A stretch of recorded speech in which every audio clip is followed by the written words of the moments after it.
안녕하세요. 한트베르커입니다. 이번 시간은 코너 도피에 대해서 알아보도록 하겠습니다.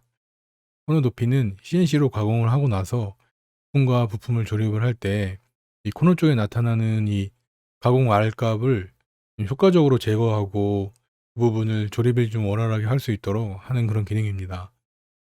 코너 도피는 일반적으로 헤드 도면을 그리거나 모델링을 할 때 만들어내는 경우가 많았었는데요.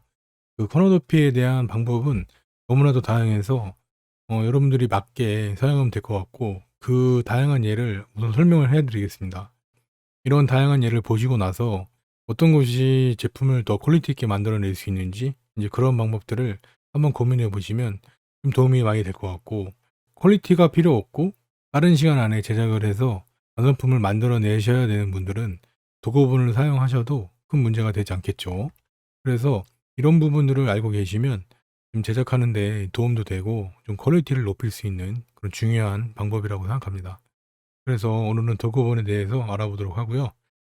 도구본 같은 경우는 제가 활동하는 카페에 이렇게 회원님들이 이렇게 자료를 좀 올려주셨는데 이 부분을 참고하시면 될 것 같아요. 그래서 제가 링크를 걸어 드릴 거고 그 부분에 들어가셔서 설치하신 방법을 정확히 보시고 그렇게 하시면 도움이 될 것 같습니다. 우선은 간단하게 보게 되면 이 에드인을 다운로드 하시고 그다음에 파일을 여셔 가지고 압축을 푸시고 압축 푸신 다음에 이 해당 에드인을 가지고 복사를 하셔서 C 드라이브에, 저는 이 에드인이라고 폴더를 만들어서 그 안에 이 도어본 마스터를 집어넣고요. 이 에드인을 이용해서 불러오는 방식과 그런 것을 간단하게 소개해 드리도록 하겠습니다. 퓨전에서 이 디자인에서 이 툴에 들어가시면 이 에드인 부분이 있거든요. 이 에드인 부분을 선택하셔서 이 스크립트 앤 에드인 이 부분 선택하시면, 이 에드인 선택을 하시면 여기서 추가 버튼을 누르고 해당 폴더 아까 설치된 C 드라이브의 에드인, 여기서 도구본 마스터 선택하시고 폴더 선택하시면 이렇게 도구본이 나타나게 되거든요. 이 솔리드 부분을 넘어가게 되면 이 도구본이 나타나게 되는데요. 이 부분이 활성화되면 이제 사용할 수 있는 것으로 생각하시면 될 것 같습니다. 저희가 도구본을 만드는 거는 조립을 좀 원활하게 하고 후가공을 안 하기 위해서 도구본을 만드는 거잖아요. 그래서 일반적으로 도구본 방식이 여러 가지가 있는데 퓨전의 도구본은 실제적인 가공에서는 잘 쓰이지 않는 그런 방법이에요. 그래서 이 부분을 좀 수정을 해줄 수 있게 해주면 좋은데, 대충 만들어 놓은 것 같은 느낌이 많이 들고 빠르게 또 조립할 수 있고 만들어낼 수 있는 그런 거에서는 충분히 좋은 기능이니까 쉽게 사용할 수 있는 것 같아요. 도구본을 누르시고 그다음에 이 부분, 어쨌든 안쪽 부분이 지금 코너 도피가 이루어져야 되는 부분이기 때문에 이 부분을 선택을 하시고 그다음에 가공할 툴의 직경을 입력하면 되겠죠. 4mm 입력을 할 거고 4파일을 쓰기 때문에 확인을 눌러 보시면 이렇게 코너 도피가 활성화되는 것을 볼 수 있는데요.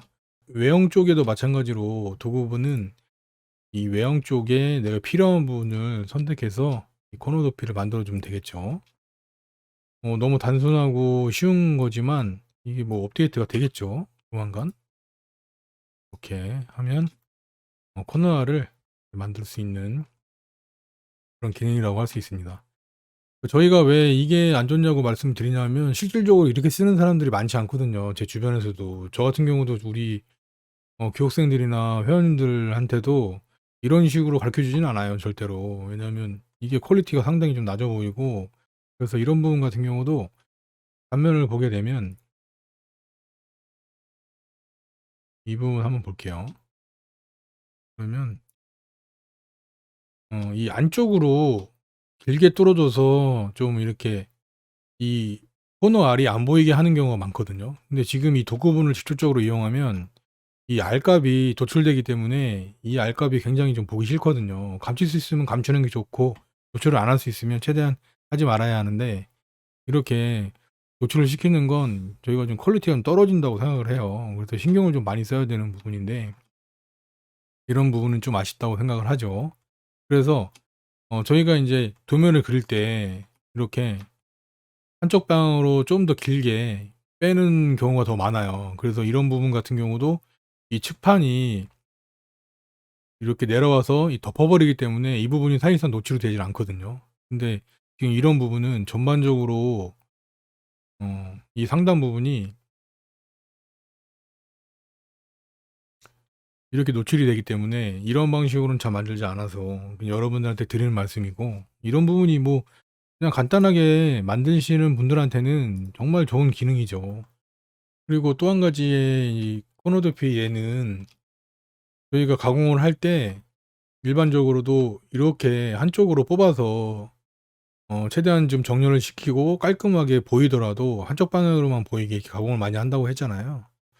이런 부분도 4파이로 먼저 드릴링을 하게 되면 정날로 또 바꿔서 드릴링을 따로 해야 되고 이제 그런 일이 있고, 그리고 또 역날을 써서 드릴링을 많이 하다 보면 마찰도 커지고 그래서 날도 오래 못 쓰고, 그런 것 때문에 사실 저희는 이렇게 드릴링을 하는 걸 별로 선호하진 않거든요.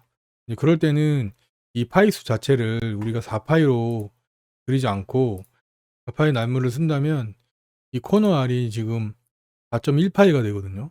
4.1mm로 만들어서 코팅으로 들어가서 가공을 하고 나오게끔 그렇게 가공하는 경우가 더 많아요. 그래서 이 부분을 매니팩처로 들어가서 2D 컨처로 이렇게 보게 되면 제가 아까 하나 만들어 놨는데, 편집창에 보시면 이렇게 하단 영역에 가공을 들어가서 가공하고 나오고 커팅으로 그냥 한 방에 끝낼 수 있게끔 이 직경을 좀 조절해서 그렇게 만들어내는 경우가 더 많거든요.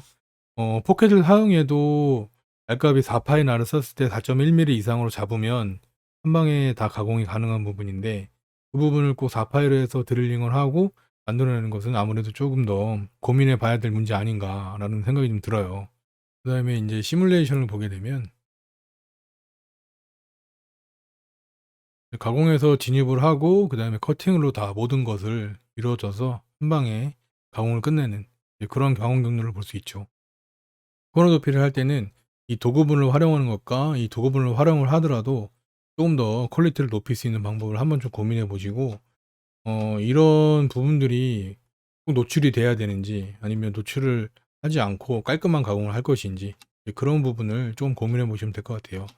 그래서 저희 같은 경우는 자작합판 같은 거를 쓰더라도 이게 관통을 해서 하는 것보다 이렇게 반 정도만 묻어서 뭐 3분의 2 지점까지만 묻어 놓고 턱을 만들어서 그 부분을 최대한 감춰주는 그런 방법을 많이 쓰고 있으니까, 여러분들도 이런 부분 좀 확인해 주셨다가 조금 더 퀄리티 있는 가공을 하셨으면 좋을 것 같아요. 네, 오늘은 여기까지 알아보도록 하고요. 다음 시간에 또 다른 팁으로 찾아뵙도록 하겠습니다. 감사합니다.